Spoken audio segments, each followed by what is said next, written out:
Hello, everybody, and welcome back to 428 Shibuya Scramble. In the last part, Kenji Osawa, got an actual ending, just like Maria did in the previous block. So now all that's left are Achi and Kano and Minorikawa, but Achi still has to be continued there, because he's actually with Kano, it seems like. Which is interesting.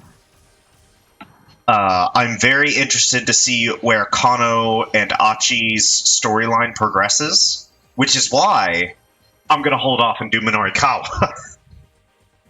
Because I still don't know how Minorikawa fits into all of this. He has connections to Osawa, kind of, so Osawa could ask him for help, I guess, but it's still unclear how Minorikawa is going to get wrapped up into the overall plot. Or at least the finale of the overall plot. But this does seem to be the finale, because instead of the usual hour-long block, they're making it a 2-hour-long block. So it seems like this is the end, basically. That's frightening, actually. I've been enjoying myself a lot, and I'm scared how this is going to end. All the different possibilities. Hang in there, Chiaki. Just keep it together. Minorikawa rushed to her side and offered her hand. Oh, by the way, I haven't played this game in like a fucking week, because I was trying to get Final Fantasy finished and Dragon Quest III started. So I haven't played this game in a while. So I have once again forgot like all the voices I gave everybody. But that's fine. Surely I'll find more voices for them. Surely it hardly matters at this point. Surely it hardly matters at this point. You're not going to make it on time regardless, Katayama said coldly. And in any case, if 4-star General Gossip doesn't get released, it's Mr. Toyama who's going to be in trouble, not you. I dare say the world would be better off with one third-rate gossip rag less anyway. Shut your mouth, Chiaki snapped. If the gossip doesn't come out, I am going to be in trouble. An article I've written is supposed to be in next month's issue. It's a piece I've worked my very hardest on, to the very end. A piece of Mr. Mino saw fit to put in print. And so if all of that goes away, yeah, I'll be in trouble, all right. Chiaki's leg wobbled as she struggled to get back to her feet. Chiaki, Katayama said, your zeal is a marvelous thing, worthy of admiration even. But when it comes to work, results are all that matters. Sad to have to put it that way, but I must be honest. It's just common decency. Katayama glanced at his pocket watch. You have 57 minutes and 10 seconds remaining. At this rate, you won't even make it to the interview venue before your time's up. Frankly, I don't think even a further extension of your deadline would make any difference in the end. Damn it! Minorikawa ground his teeth. He wondered if he should just leave Chiaki here and go interview SOS by himself. He could expand the article on SOS, then work a small part of Chiaki's interview piece in to at least fill the layout. Right now, the single most important thing was getting the magazine out the door, for Toyama's sake. But if he did cut most of Chiaki's copy, after all she'd done, he'd wind up totally killing her passion for becoming a writer. I have to stop waffling. Professionals don't let their personal feelings dictate their decisions. I can help Chiaki work through her emotional struggles later. Chiaki, that's enough. The young woman got to her feet, staggering as she began to climb the stairs. I'm not giving up, she said under her breath. I can't give up now. Though obviously in pain, she struggled to keep her legs moving. Damn, I can't do it. Look at how hard she's fighting to stay in the game. I can't, damn it. I can't tell her I don't need her article now. At least in the next issue of the Gossip wasn't just going to save Toyama. It would save Chiaki as well. Minorikawa couldn't abandon either one of them. Which left him with a hell of a dilemma. He needed to make a decision. If he didn't stop wavering soon, they'd be out of time. But try as he might, he couldn't come up with a plan. Then, he heard a familiar voice from behind him. You're wondering what path to take. Allow my taxi to be your guide.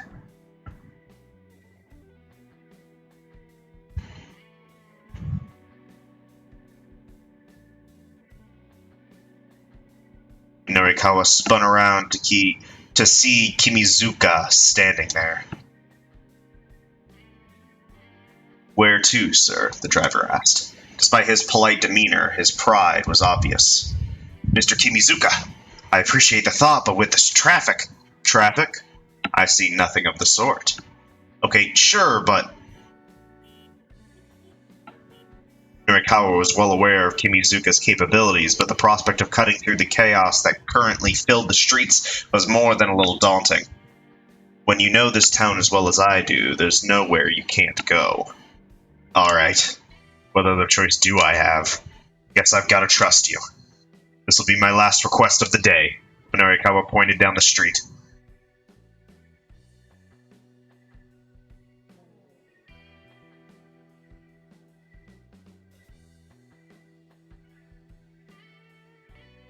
Take us to Bride. What are all these places? Bride, Labyrinth? Do you have any place in mind? Take us to Inferno in Ura Harajuku. Inferno in Ura Harajuku. The bar? Mizuka quirked an eyebrow. Yes. Is something the matter? No, nothing at all. Hurry up and get in. Yo! As soon as Minorikawa and the others had climbed into the cab, Kimizuka poured off through Shibuya's network of narrow side streets. The passengers in the back seat jostled roughly back and forth to the sound of the screeching tires. This is altogether far too excessive, Katayama murmured, wincing as his head bounced repeatedly against the window. To think we allow such inconsiderate driving here in this country. Chiaki, meanwhile, had opened her laptop and was somehow working furiously to finish her copy. The sound of her fingers clicking across the keys echoed through the vehicle. How's it going, Chiaki? Minorikawa asked. Just a little more. Her eyes were glued to her monitor, her face all serious. All seriousness? Wait, what? Yeah, that's weird.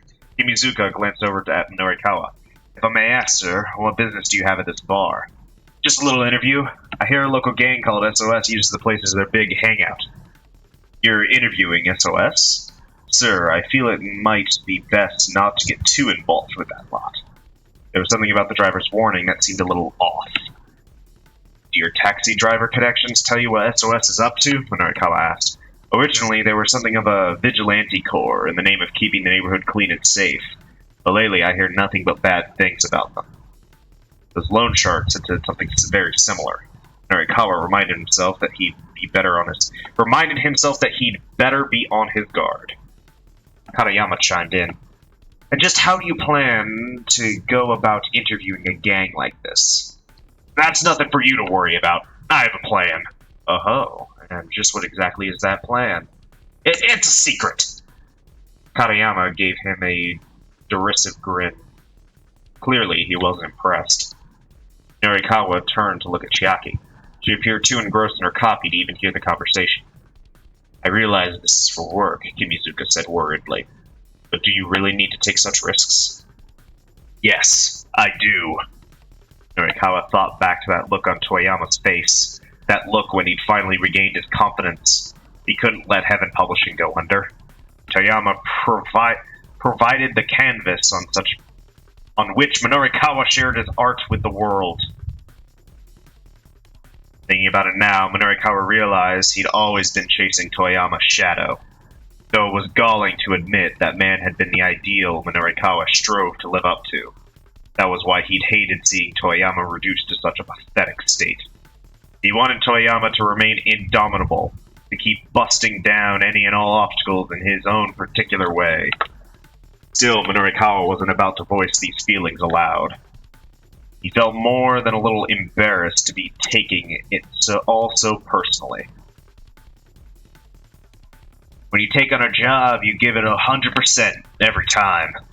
That's what makes you a professional, he said. Wouldn't you agree? I do indeed, Katayama chimed in.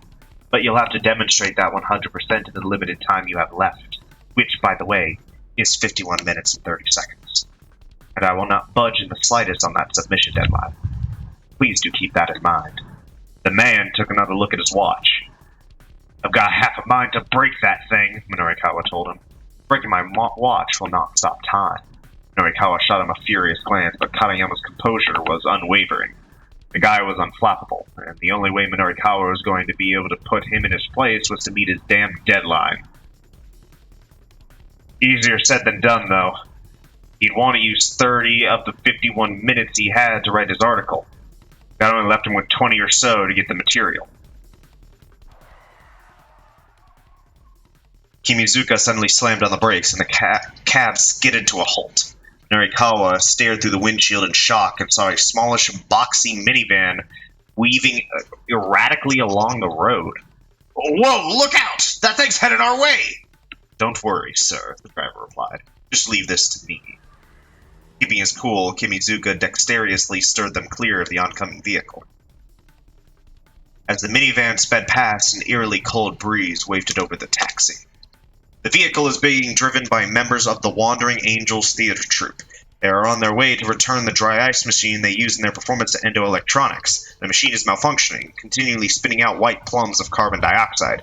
The troupe members inside the van are beginning to suffer from oxygen deprivation and are driving around Shibuya in a daze. Will they be able to make it to Endo Electronics in the end?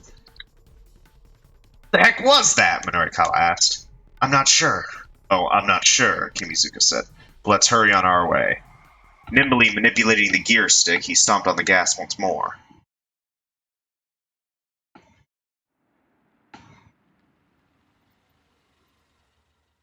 Here we are, sir.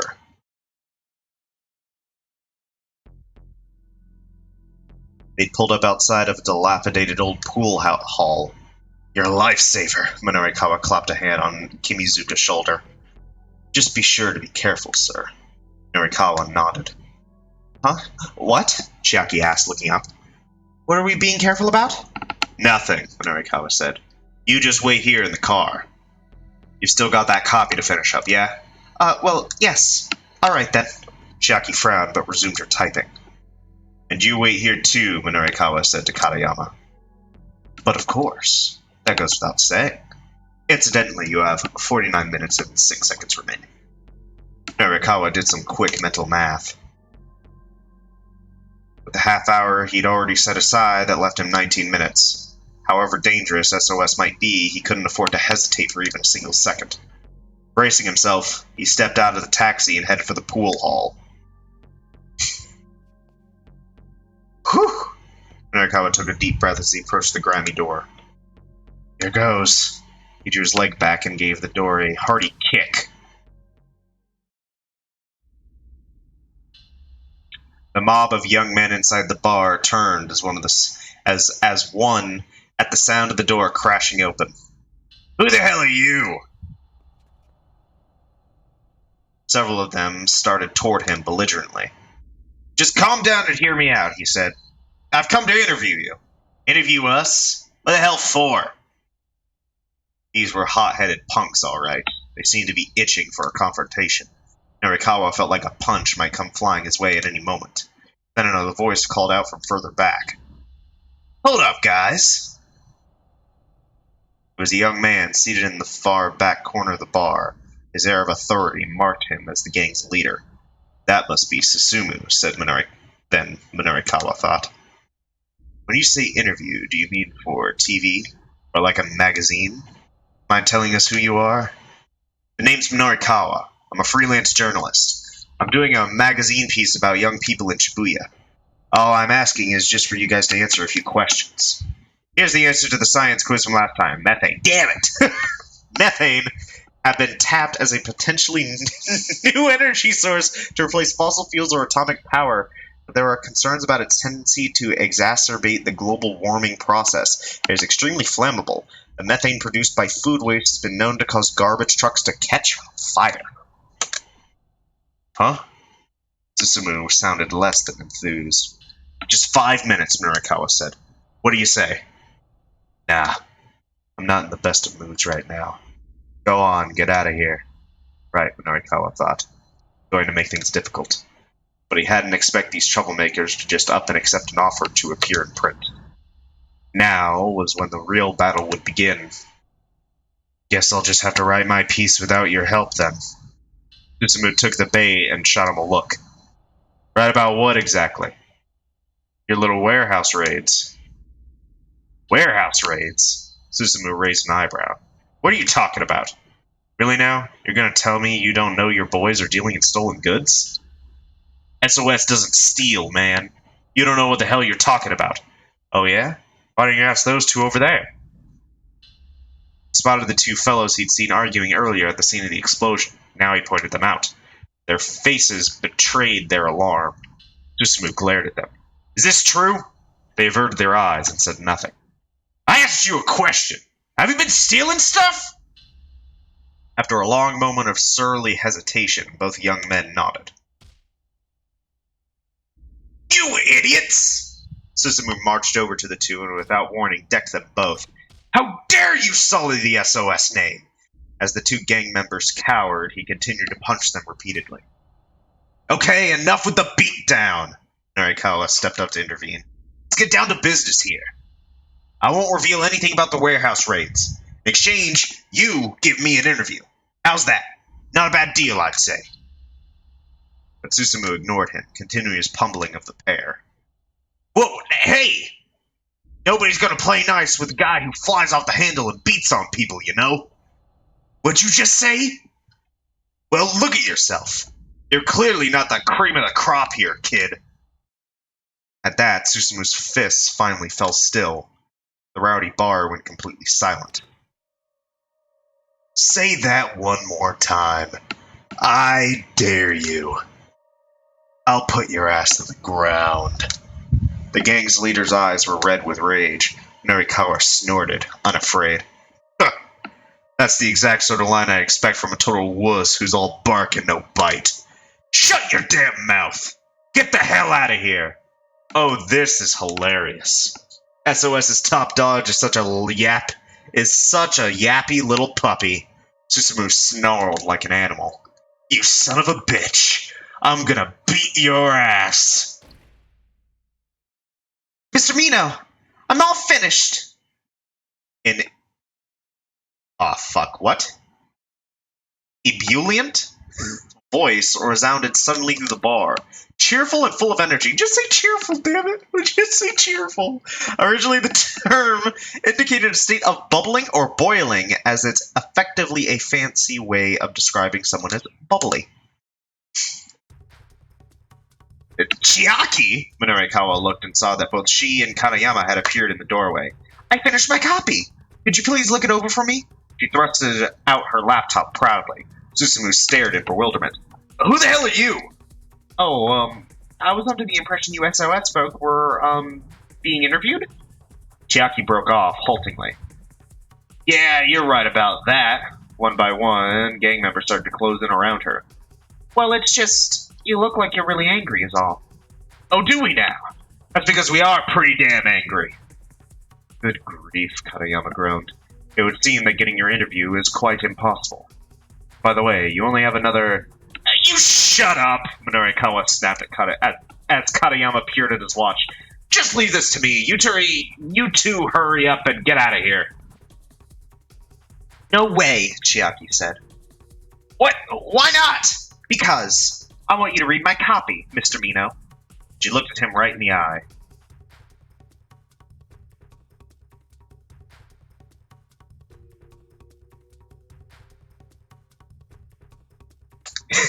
He didn't have much of a choice. He'd postponed the interview to read over Chiaki's copy. All right, then, he said. Let me see your laptop. He got out of hand and started to make his way over to her. Whoa! Before he could reach her, though, the SOS punks had Chiaki and Katayama surrounded. Oh, what's this? Something important? One of the gang members reached out to grab Chiaki's computer. Knock it off! Don't touch that! She struggled to resist. Leave the girl alone, you scumbags! Minorikawa barked. Young men in the bar stopped and turned. Susumu was quick to respond. Screw you, man! Who you calling scumbags here? Any guy who raises a hand to a lady is a scumbag. If you're looking for a fight, you can fight me. Just get your hands off the girl! Minorikawa did his best to look unafraid as a couple dozen vicious gazes now turned back on him. Bring it on! Susumu said. Hey, someone go stand lookout out front! He snapped his fingers sharply. Get him! At the signal, Susumu's men quickly closed in on Minorikawa. It was like being caught up in a tsunami. He took a hard punch to the face and his vision went blurry. Before he could react, he was hit again, twice, thrice, with punches and kicks. The moment his final assailant paused, another joined the assault. 4 blows, 5 blows, 6. Minorikawa lost count somewhere around 30. A metallic taste filled his mouth, and he could feel his consciousness fading. All the strength was being battered from his body. He couldn't even tell if he was standing on his feet or lying on his back. Then, finally, he felt himself crumple to the floor.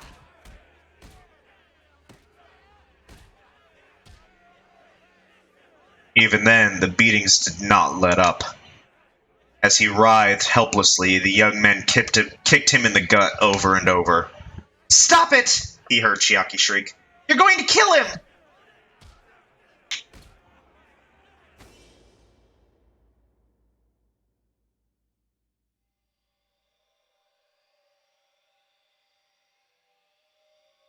Eventually, Minorikawa forced himself to go limp.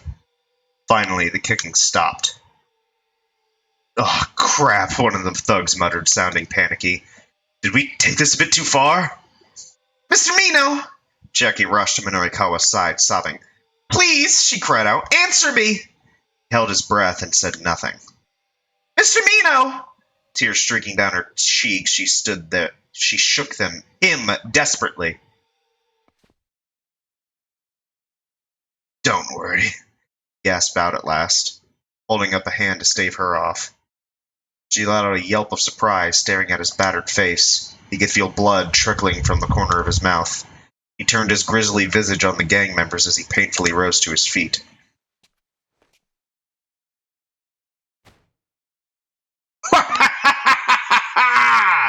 Abruptly, Minorikawa broke into peals of mocking laughter.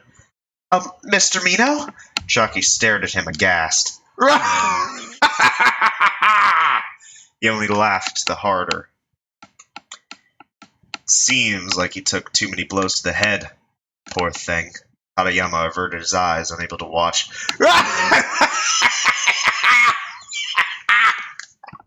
Minorikawa shot out an accusing finger out of the crowd. Looks like I win this round. What? Susumu blinked, dumbstruck. Don't you get it? Minorikawa said thickly around his bruised tongue. What am I saying? You're a bunch of idiots. Now then, if you'll pardon me. Oh, I get it. Minorikawa was halfway through the exit when Katayama's exclamation rang out. You were planning all along to let these guys beat you up, huh? Minorikawa jerked to a halt, his shoulders trembling. You knew they'd turn down the interview, and so by letting yourself get beat up, you had something to put in your article, yeah? It's a bit bogus, maybe, but I guess it's one way to get material to fill your pages. Minorikawa broke out into a cold sweat. Shut up, you idiot! But Katayama continued with his oh-so-brilliant analysis. You sure pulled a fast one on this gang here. I wonder what sort of headline your piece should have. The twilight of Shibuya's legendary street crew? Former vigilante squad, now mere gang of common thugs? Something like that, maybe? Susumu stared daggers at Minorikawa. Go on. I dare you to write that up. Then we really will put your ass in the ground. He moved to block the path to the door, clutching a broken beer bottle in one hand. You moron! Minorikawa bellowed at Katayama.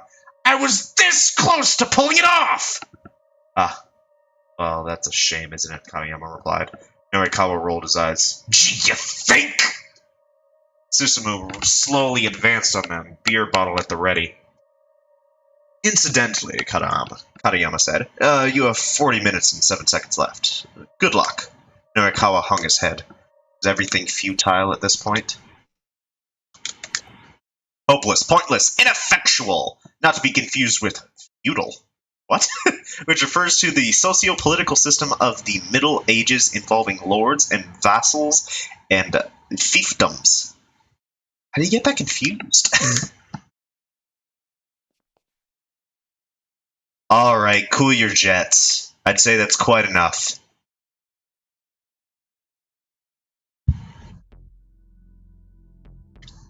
Susumu stopped and spun around.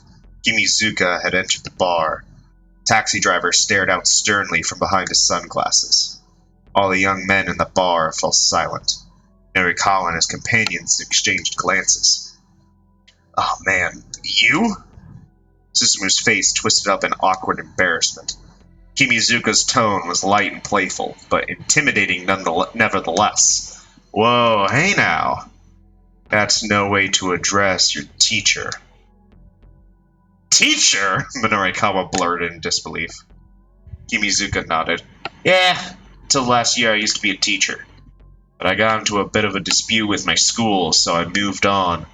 These guys in here are all former students of mine. Sorry that they're a bunch of good-for-nothings. Whoa, Chiaki said. I'd never guessed. I thought since I wasn't their teacher anymore, it wasn't my place to butt in. But I couldn't sit idly by and let one of my customers take a beating. Kimizuka turned back to Susumu. This guy totally played you. Every last one of you. Susumu bit his lip in frustration. Still, it's hard to imagine anyone would want to take a beating from this many guys all at once. So it's hardly your fault for falling for it. Kimizuka has switched gears from taxi driver to street-smart mentor. You guys lost this one, he said. And for that, you need to give him his interview. No way, Susumu looked disgusted. Look here, kid, Kimizuka said. Let yourself save some face and help the man out. And maybe you won't come off as a bunch of total idiots in his article. He flashed an amicable grin. Well, when you put it that way. Fine, alright. Susumu blew out his breath in resignation. Susumu, you can't just let yourself cave like that. The remark had come from a particularly nasty-looking young fellow who slouched on the bar sofa. Minorikawa recognized him, the kid he'd encountered earlier this afternoon wandering around with a wooden cudgel. You shut up, Kiryu, Susumu said. So what, you gonna let SOS make a mockery of itself? Kiryu demanded. The gang leader let out an annoyed growl, but said nothing. And you still think you've got what it takes to run Shibuya? Shut up! I've already said I'll do it! Kiryu sneered sullenly at Susumu's outburst. Mr. Mino! Minorikawa was just letting out a sigh of relief at being able to get his interview when Chiaki scurried back up to him. Please, can you read my copy now? Her face showed a strange mixture of confidence and unease.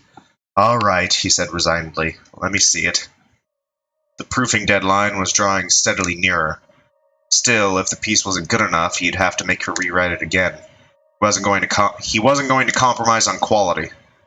Bracing himself, Minorikawa stared at the monitor. Chiaki swallowed hard, so anxious that it was audible.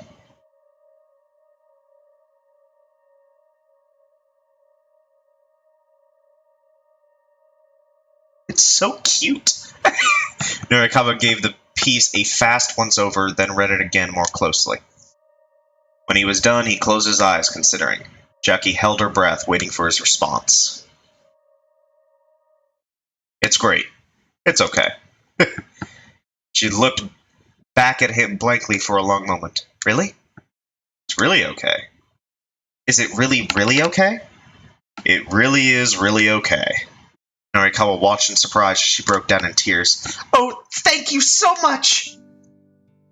Chiaki bowed profusely, gave her an affectionate little ruffle atop her head. She wiped at her face with her palm, scrubbing the tears away. So I guess I never really told you what sort of article I want to write. So I guess I never really told you what sort of articles I want to write and all. No, I don't think you have. Well, I mean, I want to write socially conscious exposés like you do, Mr. Mino. And so, you say that my article I wrote is okay, that makes me really, happy, I guess. Or maybe moved? Her eyes were still bright with emotion. Really then? Oh, well then, really? There was actually another writer who took inspiration from his work and who strove to be like him. Minorikawa had never thought a day like this would come. It was a peculiar feeling. He'd always been the follower, chasing after interviews in order to be more like Toyama. It made him feel both bashful and proud that the skill and soul he'd honed might be passed on to the next generation. Right. I should be off. Kimizuka gave Minorikawa a slight nod. Minorikawa returned the gesture, but more deeply. You really have been a tremendous help today. I'm not sure where I'd even be right now if you hadn't been there for me. Oh no, not at all. I was just driving a customer around to where he asked me to go. Ah, that's right. I still owe you a fare. Opening his wallet, Minorikawa saw he had only a 10,000 yen bill. Still, he had no time to be frugal. Keep the change, he said as he handed it over. Even as he did it, Kimizuka was already handing him some money back. Here, I insist. The driver had already counted out the exact change in advance. You really are a pro, huh? Minorikawa took the money and stuffed it into his pocket. We'll meet again, somewhere out there on the streets of Shibuya. Kimizuka pointed his index finger at Minorikawa's face. Minorikawa responded in kind.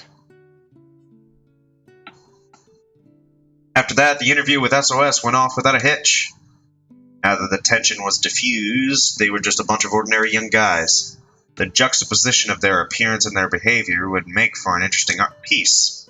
So, about what you said earlier, Susumu said once Minorikawa had finished his questioning.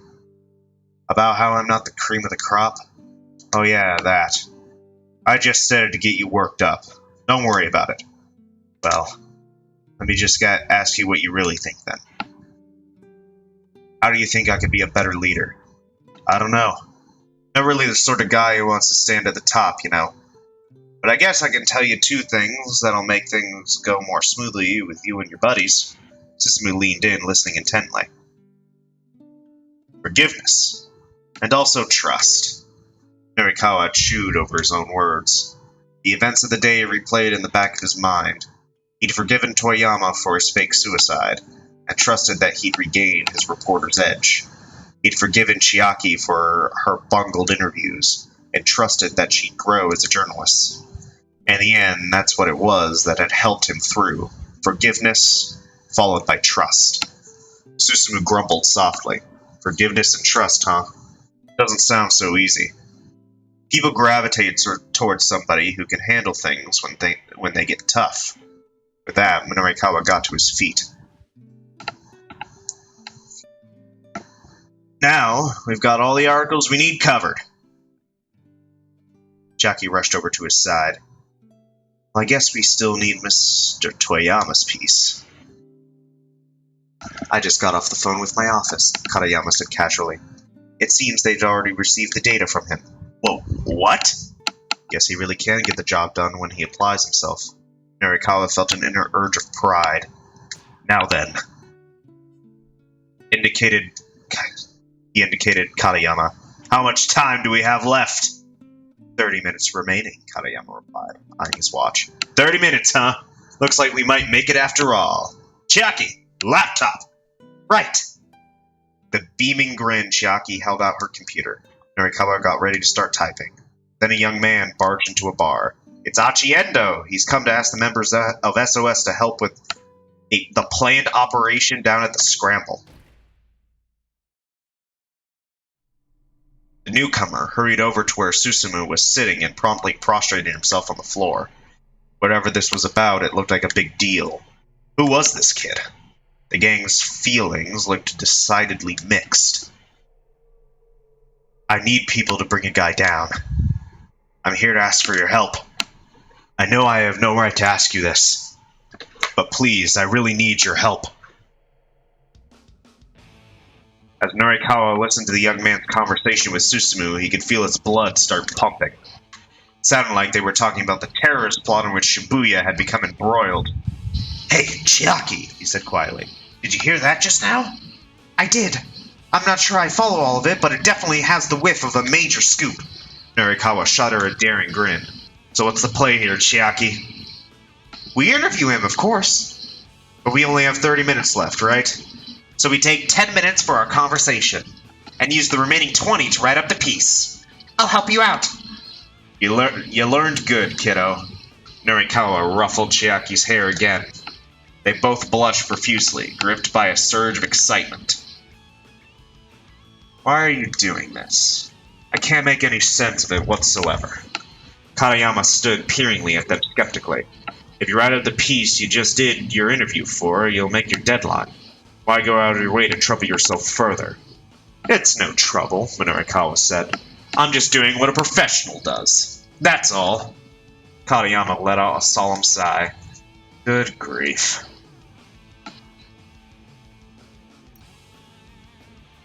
He looked at the pocket watch again, then snapped it shut. Well, if you aren't concerned about the time, then do as you like, I suppose. I'll admit, you've made me quite curious to read this magazine you're putting together.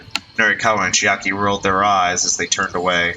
Already, they were making their way over to Susumu and his gang. The interviews aren't over until you have what you need. You refuse to let them be over. You spend every last second you have to do the best job you can. That's what being a professional journalist is all about. Minorikawa cracked his knuckles and stepped between the two young men. Sounds like you've got an interesting story. Mind letting me hear it too? Is this the end? Yep. It is done. End of his story. And...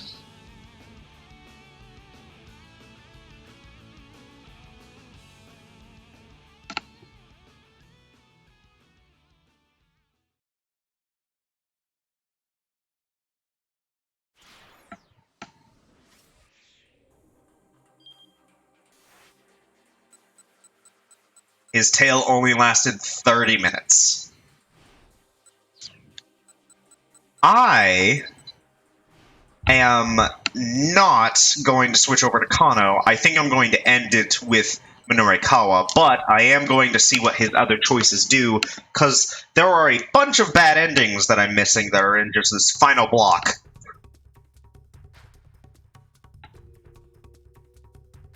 He had to wrap up the SOS interview and fast. There was no time for an editing session. He had to wrap up the SOS interview and fast. All right, Minorikawa said. I'll read it after I'm done with this. No way, Chiaki repeated. I'm not leaving you all by yourself in a place like this. She refused to budge. Enough of the chit-chat. One of the gang members reached out to grab Chiaki's laptop. Knock it off! Don't touch that! She struggled to resist. Leave the girl alone, you scumbags. Does anything change? Does anything change? Nothing has changed.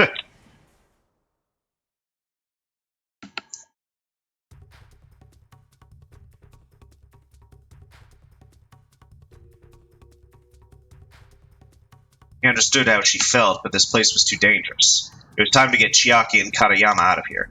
Look, you guys need to leave. I'll give it a close read-through later. He gestured to the exit with his jaw, desperately hoping that they would take the hint. Hey, we can read it for you instead, Missy. SOS members swarmed around Chiaki and Katayama. You writing some smutty novel or something? One of the young men reached out for Chiaki's laptop, grinning ear to ear. Knock it off! Don't touch that! She struggled to resist. Same outcome? Okay. So, final request. This has to be just all sorts of weird shit. What the fuck is the bride? The bride sounds familiar. I don't have any idea what the labyrinth is. Take us to the bride. Bride in Harajuku, you said? Kimizuka quirked an eyebrow. Is something the matter? Well, no. It's just that Bride is a martial arts pub with a limited membership. I happen to know they've hit their cap. Oh, really? Mr. Minao, Chiaki said quietly. She tugged on his sleeve, but he ignored her and kept talking to Kimizuki. Oh yeah, the Bride. I know what the Bride is now. A martial arts pub, huh? He said. I could swear I'd heard that it's an SOS hangout. It's an interesting place, the driver told him. Girls cosplay as anime characters, but the fighting itself is for real. Mr. Mino! Chiaki squeaked, but still he ignored her, bemused by his new information. That's the kind of place those SOS kids hang out in. Mr. Mino! I mean, I guess if you want to see someone get knocked out and... What is it, Chiaki? Is this upsetting you? Inferno. Huh? You want to go to Inferno in Ura Harajuku. That's the SOS place. Inferno? His voice betrayed his surprise. Not right, Minorikawa nodded. Inferno. That was it. Take us there, if you would, Mr. Kimizuka. To Inferno, sir? Kimizuka arched his eyebrows even higher than before. Is something the matter? No, nothing at all. Hurry up and get in.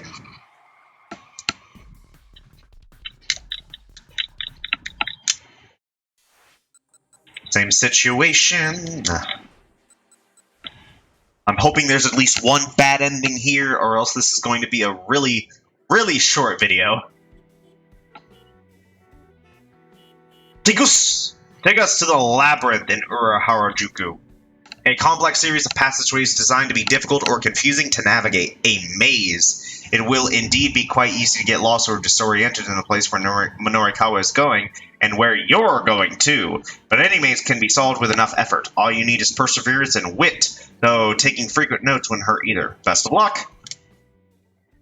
The labyrinth at Ura Harajuku, you said. Mizuki quirked an eyebrow. Something the matter? No, nothing at all. Hurry up and get in. Oh, we are going to the labyrinth.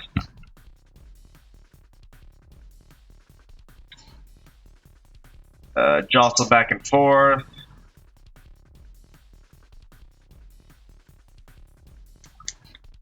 Think that drivers like you are here. How's it going, Chiaki? Just a little more. Let's over to Minorikawa. If I may ask, what business do you have at this labyrinth? Just a little interview. I hear a local gang called SOS uses the place as their big hangout. You're interviewing SOS, or I feel might not be the best to get involved with that lot. There was something about the driver, seemed very They were something of a vigilante corps. Better be on his guard. Just how do you plan on going and interview a gang like that? There's nothing. I have a plan. The secret. Julia wasn't impressed. Engrossed in the copy.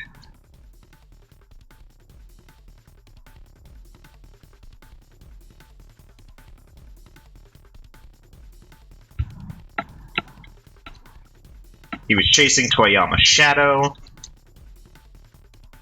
He hated him, reduced to such a pathetic state.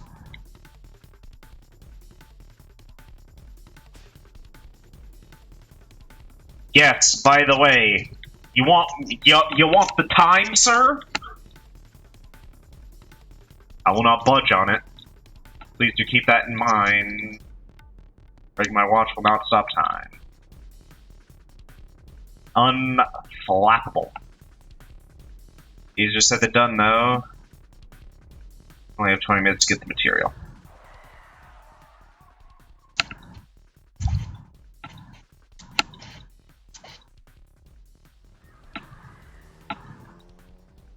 There's that vehicle. Minivan. Oh, here we go.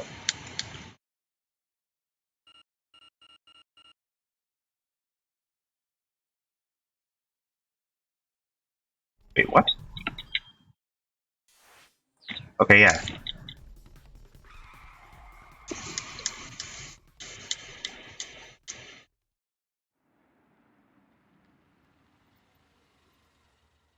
Here we are, sir.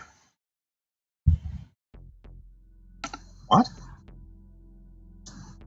Your lifesaver. sure to be careful, sir. Looking up. What are we being careful about? Nothing. You just wait in the car while I go get the copy.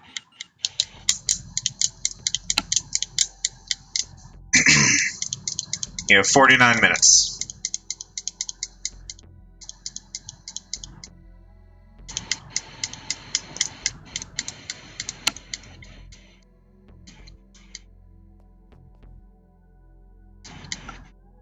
Here goes hearty kick. Alright, what's gonna happen? What the heck? What is this place? Minorikawa had come to a pitch-black void. A cold wind blew from deep within the darkness. Why is this place called Inferno? Carrying with it the sound of a bestial roar. It's almost like a dungeon of some sort, Minorikawa said. Well, I anticipated this much. He pulled a fountain pen from his pocket. It's no good bringing your gear with you if you don't actually equip it, he said. Pen clenched firmly in his right hand, he started boldly into the darkness. Oh, a branching path, huh? He had been walking for some time now. Up ahead, there was a T that led both left and right. And that sign there looks pretty important. Minorikawa peered closely at the 4 lines written there. The honest one tells no lies. A liar never tells the truth. One is honest, 2 are liars.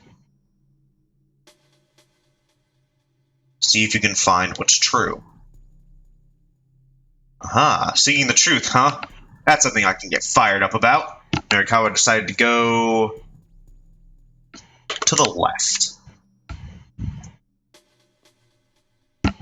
After making his way along a chilly passage, he emerged into a chamber about 10 square meters. A blue cat wore a white sign around its neck. What the fuck? I'm black and white. What's that all about? Blue cat's heavy head wobbled as it answered Minorikawa's inquiry. It's a hint. A hint saying that whatever it is black and white. I get it. So by getting hints like this, I'll eventually be able to solve some riddle and win the challenge. No questions, please. All you get is what's written here. Now go forth. Is that it? Wouldn't we normally have a battle here? No, that's not my thing. It'd only make me hungry. Besides, that weapon of yours is way too flimsy. Minorikawa stuffed his fountain pen back into his pocket. A pen is best used as a pen, the blue cat said. But more importantly, the cat lowered its voice. There's a liar in here. A liar? Yes, of course. I would never tell a lie. But everything the red cat says is untrue. The red cat is a liar. Yeah, a bold-faced liar. The boldest-faced of all. Boldest-faced, huh? Yeah, keep notes with that pen of yours and carry on. Bye! And with that, the blue cat scampered off down the passageway. Minorikawa followed in the same direction. What's happening? He came to a dead end. There was a large hole in the ground. A ladder extended down through the darkness. There appeared to be no way to continue. Minorikawa headed down. Why am I in an actual fucking like RPG dungeon? From the bottom of the long ladder, another passageway stretched out. Minorikawa squinted, but it was too dark to see how far the tunnel might go on. He could still turn back, but it wasn't the Minorikawa way to bail out after coming so far. He walked onward, never looking back.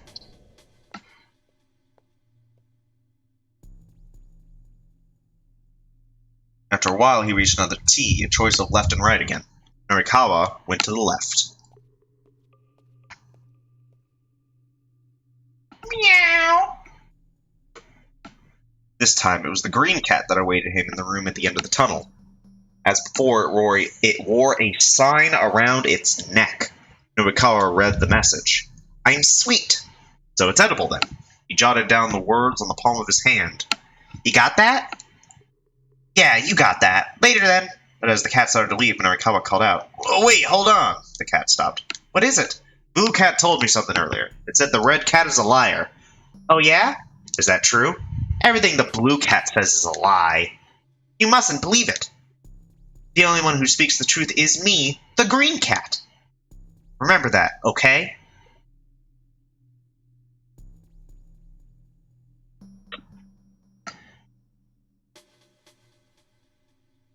Okay, so if the red cat... No, wait. So if the blue cat is a liar, then the red cat is telling the truth.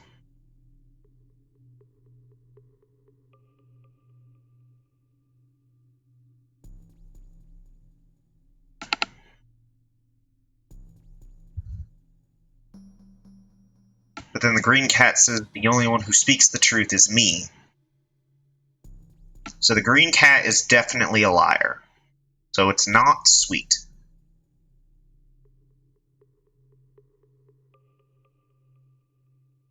But does that necessarily mean that the red cat... Okay, I can cross the green cat out completely. But I'm not sure about whether it's the red cat or the blue cat. And the green cat pointed and winked at Minorikawa before dashing jauntily off down the passageway. Just before it vanished from sight, it appeared to stumble over something and nearly fall. Minorikawa forged on, following after it. I hope I meet the blue cat.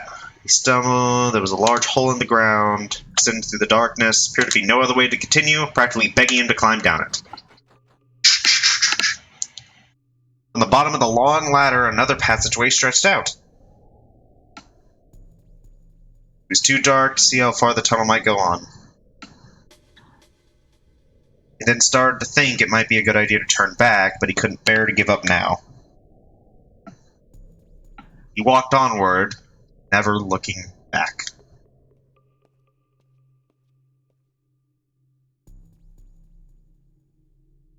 After a while, he reached another T, left and right. A sweet-smelling aroma wafted in from the passage to the left. Minorikawa went right. After walking down a stretch of dreary passages, he arrived in another small room. Silence, complete and utter. There isn't anybody here. He scanned the surrounding darkness, but saw no sign of anyone lurking nearby. Well, if nobody was here... nobody was there. Minorikawa decided to press on, and a voice called out from behind him. Please, wait up! Oh, sorry about that. Didn't mean to keep you waiting. The red cat came rushing in. My apologies. I'm not such a great runner. The cat smiled and jiggled its chubby tummy. So yeah, I'm the honest red cat. When I meet someone for the first time, I say nice to meet you. If I've already met them, I say hello. I can't remember if I've met them, I fall back on nice weather we're having. Minorikawa read the words written on the cat's sign. I have 4 legs. Got it. Once he jotted down the hint, Minorikawa slipped around the red cat and started down the passageway beyond. Oh! Are you leaving already? The red cat called after him. Yeah, I've already seen the hint. Won't you take it a little bit easier? How come? Is there some sort of problem? No, it's not that. Well, if there's no problem, Minorikawa headed onward. The red cat hurriedly caught up and made its way past him, holding its big head and its belly as it ran on into the darkness. Minorikawa came to a dead end. There was a large hole in the floor. Naturally, there was the ladder. Headed down...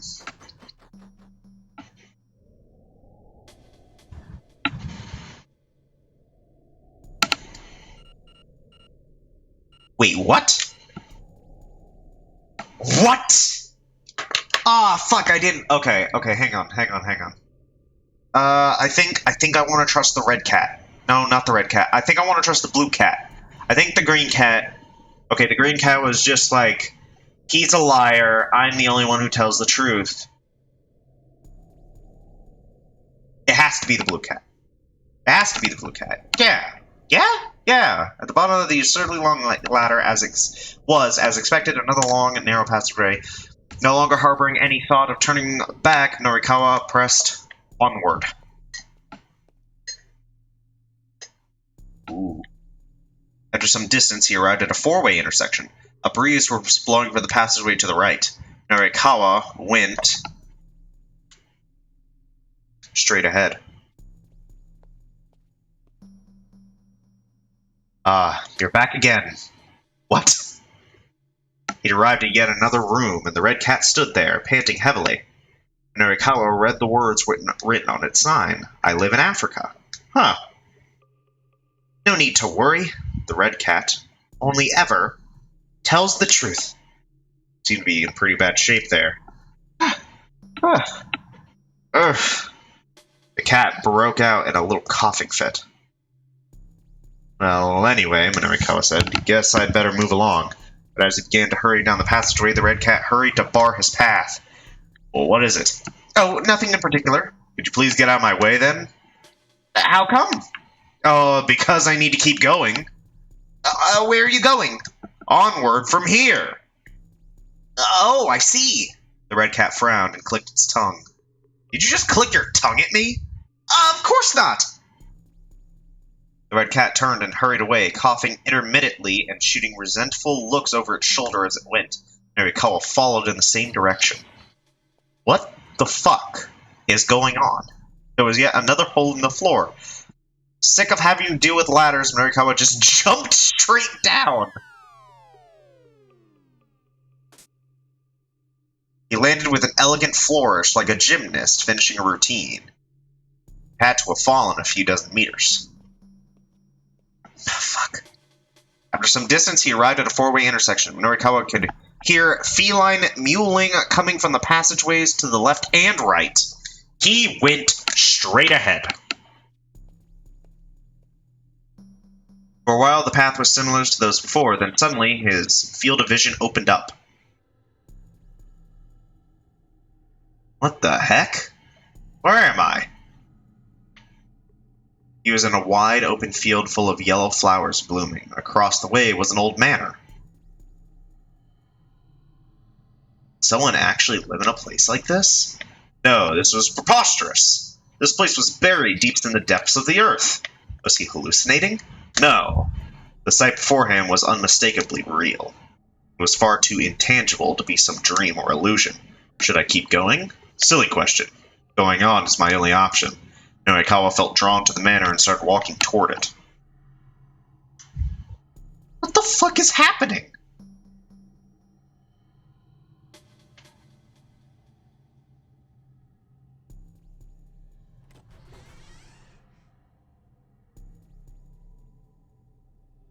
He reached the creaky front doors, opened them slowly, and made his way inside. If this is the fucking Resident Evil 1 room,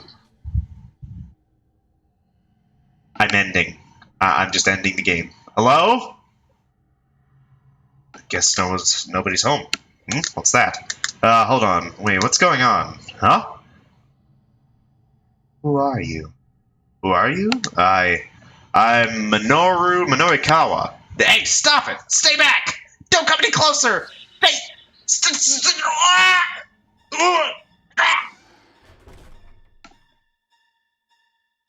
The echoing of his protracted scream was cut off by the sound of the front door slamming shut.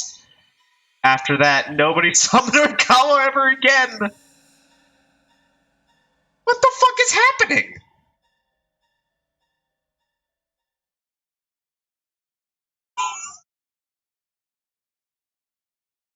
I didn't just... Wait, what? Where to the surface? Go to sleep? Thank you. What the fuck is happening?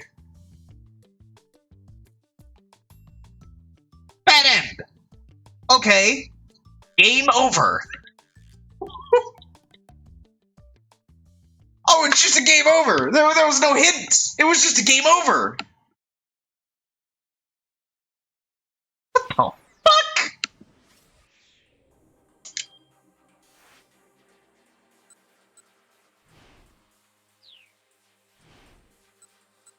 I am absolutely stunned.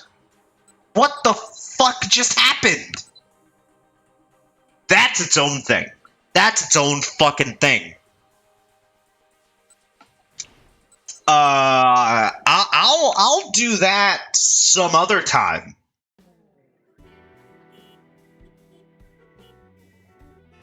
You have any place in mind? Kimizuka's eyes went wide. Do I have a glimpse into a young lady's mind here? Look, I'm sorry we're in a big hurry here. Don't make me have to repeat myself. Yes, sir. Thanks. Very well. And here goes. Kimizuka cleared his throat and adopted a look of artistic intensity. I want to say it, but I can't say it. I thought today might be the day. When our eyes met, it felt so cold. Wandering alone in a labyrinth of love. Why can't I just share how I feel? Look back my way. No, don't look back. If I do ever share my feelings, what happens to us then? That's the river we won't be able to uncross. I want to wreck things, but I don't really want to wreck them. I'm sorry for pretending to be so upset. I want to get some distance, but I can't get that distance. I can't do this over the phone. I want to forget, but I can't forget. That day about half a year ago, it was such a trivial thing, and yet I treasure it even now. I want to say it, but I can't say it. Even if I did, even if I could. Like a shell caught in the pounding surf, caught and tumbling back and forth. More than friends, but not quite lovers. Not quite lovers, but more than friends. My apologies, Mr. Kimizuka. I should have repeated myself. To Inferno and Harajuku, if you would. Very well, sir. So stupid. I love this game. I love this game.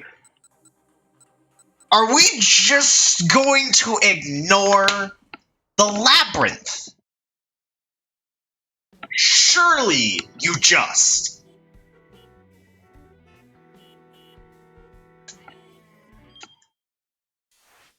I'm going to do that so that I have a bad ending here, so that it may or may not affect Kano. You know, maybe. I don't know. Who knows? I don't know what to say. I was expecting a normal-ass bad ending. I was not expecting multicolored cats and a fucking spooky mansion at the end of an old Vector Graphics dungeon. I wasn't expecting that. How could I have possibly expected that to happen? The only thing that could have made that hit harder is if it actually let me walk around. That's the only way that could have punched me in the face harder. That was fucking absurd. I have no idea what that is, but I'm saving that labyrinth for last. I'm doing that labyrinth last. I feel like there's something really fucky at the end of it, and I'm very curious. But I'm going to save that as a bad ending to see if it affects Kano and Achi in any way. Because it might just keep them at a stay out, which is what I saw at the end of Minorikawa's little path. Or it might even just give them a bad ending. I'm not sure. I guess we'll find out next time. Thank you all for watching, especially if you got this far. Stick around. There's a lot more to come.